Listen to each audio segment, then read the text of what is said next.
I'm going to explain to you why I decided to set up a 60-day personal YouTube challenge.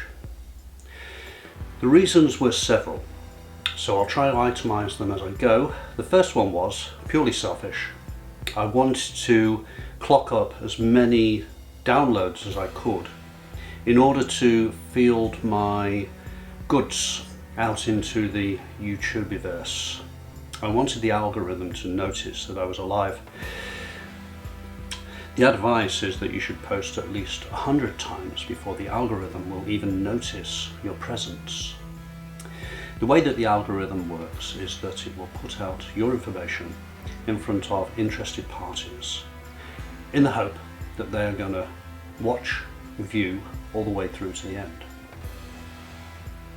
Well, what I've found is that in order to get that outcome, I had to sharpen up my skills, and I had to sharpen up how I present and how I put out teasers and encourage people to watch.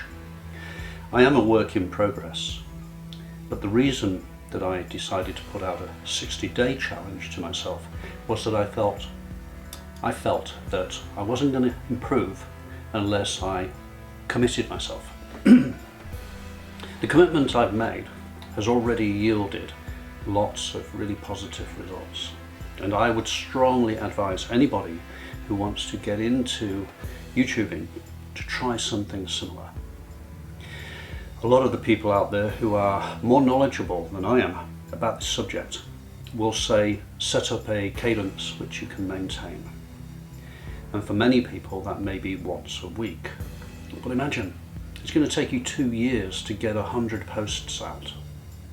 Now we have another issue: quality versus quantity. For example, Caleb Ralston posted a 6-hour free workshop on YouTube, which YouTube dutifully served up to hundreds of thousands of people, and now his phone is ringing off the hook. So, long story short is, the advice to post often in order to tickle the algorithm may be good advice for the vast majority of people, but on the other hand, you've got the quality versus quantity topic. There's no point in just posting drivel.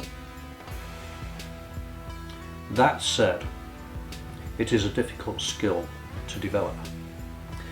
In order to become a YouTuber, you have to develop a whole range of skills, attributes, and mentalities. And I'll go through a few of them in a moment. One is you need to be able to get over your fear. Now, a lot of people, myself included, start out filming themselves and posting on YouTube in a state of complete terror.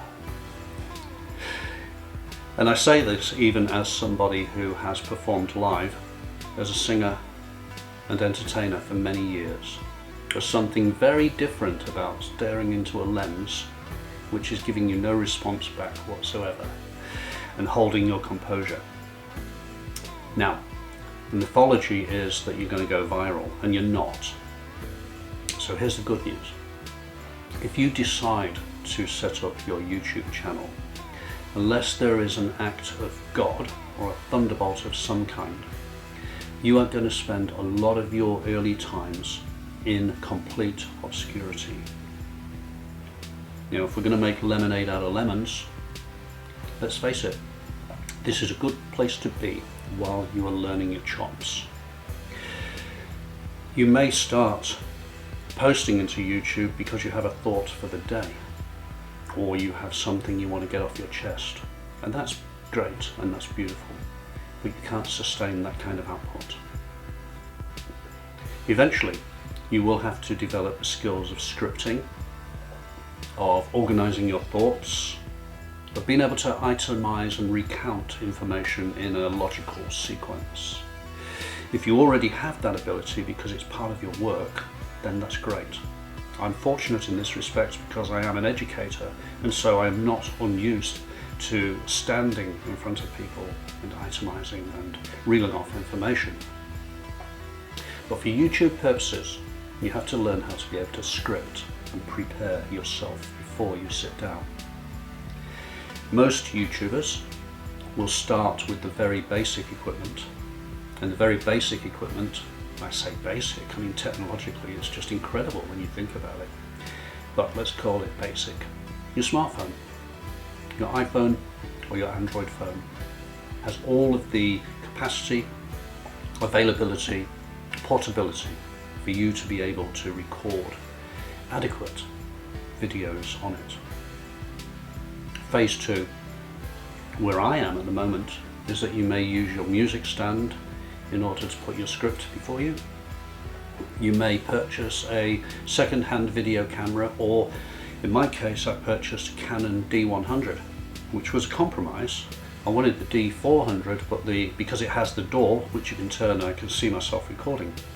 But the D100, honestly, has really served me well. It improved the quality of the output immensely in terms of production values, the ability to filter the image, just the clarity, and also it's more sensitive to different lighting conditions. Now, speaking of lighting, you can't see it, but I made a homemade softbox. So the homemade softbox is sitting above the camera and it is shining a diffused, softened light onto my face, which means that I have things like catch light in my eyes, so I don't have cold, dead eyes. It evens out the skin tones. Unfortunately, many years ago I had an encounter at the Notting Hill Carnival involving somebody stealing cigarettes from me, which resulted in me getting my nose broken. Well, under the soft light here, my broken nose isn't as apparent as it was just using the smartphone. Another purchase I made is a additional microphone. What I have found is that the microphone inside the Canon is not equal to the task, and I was told this. So mounted atop of my Canon is a little fluffy mic which is catching this oral information as we speak. Finally, I will purchase a remote so that I can sit down first and then trigger the Canon rather than pressing play and walking around.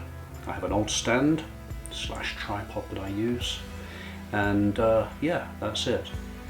I'm rambling a little bit, but where I'm going with this is that if you wish to become a YouTuber, there will be an element of evolution involved. And the first evolution will be getting over your terror. Then you will start to focus on your image and how you're presenting your scripts and such like, and then you will start to do things like this, which is a script for something I'm going to run down with later today. So you will start to script, you will present your thoughts down, you get your thoughts down on paper, you will research your thoughts a little bit more. You may, like I do, use AI to suggest topics. Just a word to the wise regarding AI. AI is a great slave, but a bad master. Don't succumb or surrender to AI. Use it for what it's designed to be, which is a tool and an assist, not as the electronic guru that some people seem to think it is. Your AI is only as good as the prompts that you put into it, and there's plenty of information out there about how to use AI more effectively. There are even people out there who are now providing free downloadable Excel spreadsheets with prompts on them, which is so useful and handy. But enough of that. We've talked about image, we've talked about presentation, we've talked about equipment. Now let's talk about having something useful to say. Having something useful to say requires that you know who you're speaking to. My tribe, fellow seekers, are a covert tribe. They are the slightly dissatisfied, red-pilled guys out there who feel that there's more to life, but they don't want to be tutored, they don't want to be gurued, and they don't want to be shown the light. What they do want is to be able to engage in reasoned inquiry and to have some pebbles overturned so that they can see underneath and see some of the basic facts, psychological, sociological, emotional, that have been steering their course. So my mission in this respect is to act as a guide to enable them to release their inner hero. The reason I say this is because when you set up a channel, it's always a good idea to know who your audience is.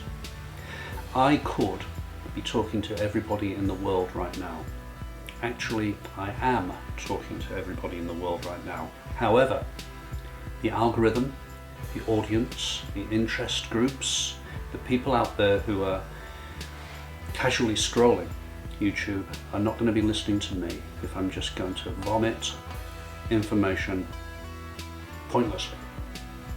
And so, when you come to ask yourself how you present and what you script, ask yourself who is your audience and who do you want to reach, because that's going to be a major time saver for you. Some people are fortunate. They have been blessed with good looks, youth and vivacity, and so they're able just to wing it.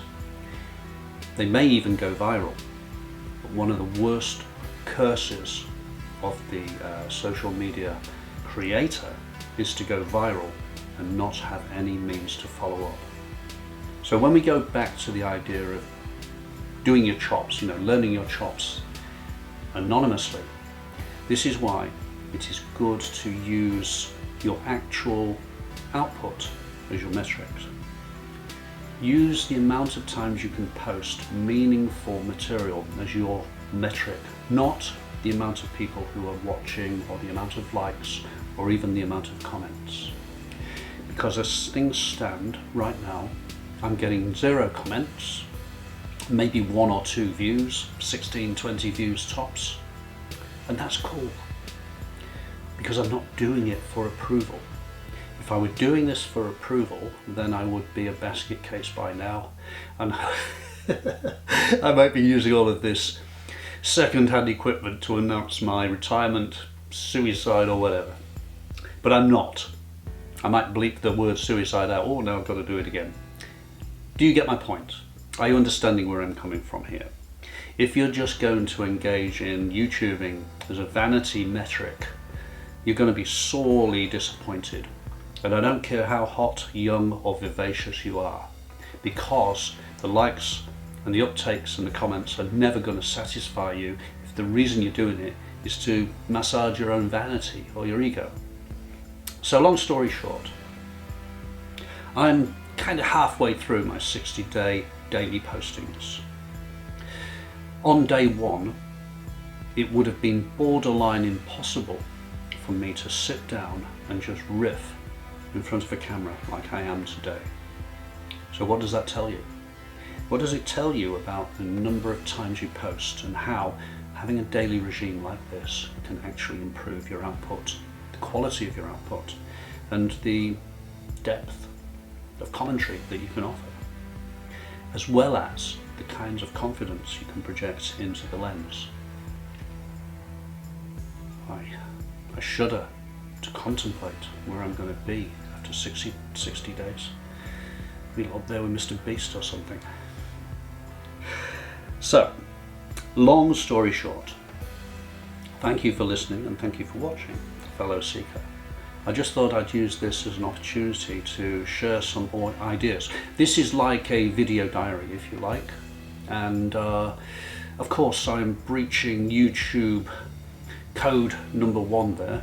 Is I shouldn't really be talking about myself, I should be talking about you and what your needs are. But if your needs and yourself is somebody who is interested in starting a YouTube channel and developing it, then I suggest that you start with the technology you have. Make sure you have something to say, make sure you know who you're saying it to, and then start to practice your chops.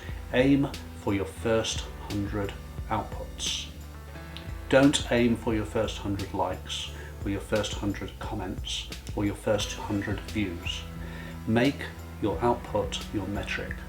Satisfy yourself first. I hope this is useful, and I do walk the talk.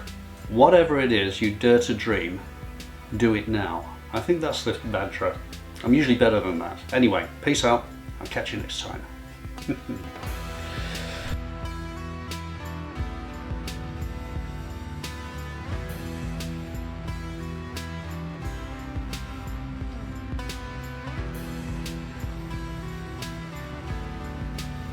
And the talk I walk is, whatever you do or dare to dream. I do walk the talk, and the talk I walk is, whatever you do, what is it? Whatever you dare to dream or